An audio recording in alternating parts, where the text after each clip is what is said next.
Чувашской Республики попробовал затронуть все темы, представил позицию всей исполнительной власти, руководителем которого он, безусловно, является.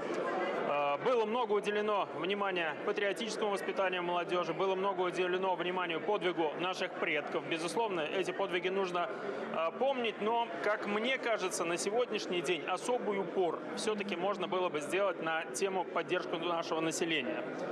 Фракция ЛДПР ждала, может быть, больше конкретики в вопросах сокращения численности ухода нашего населения из Чувашской Республики.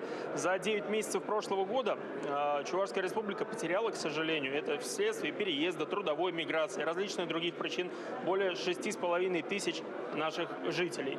И для Чувашской Республики это очень большая проблема. Я бы хотел, конечно, чтобы в послании были бы конкретные шаги и конкретные предложения, как нам этот процесс остановить. Уезжает сегодня не только молодежь, но и люди среднего возраста, которые, к сожалению, едут за большим рублем. Это все произрастает из еще одной болевой точки Чувашской Республики. Это низкие зарплаты и общая, в принципе, бедность населения. К сожалению, также фракция ЛДПР, я не услышали позиции главы Чувашской Республики относительно тех новостей, которые транслируются нам из федерального центра по поводу некой агломерации с соседними другими регионами. То есть существует мнение, что было бы неплохо Чувашскую Республику как будто бы объединить, может быть, с Татарстаном, рядом других регионов в Приволжском федеральном округе. Я рассчитывал, что глава Чувашской Республики даст на это какую-то свою оценку. Ну и, конечно, немаловажная тема – это муниципальная реформа. Она у нас в Чувашской Республике началась.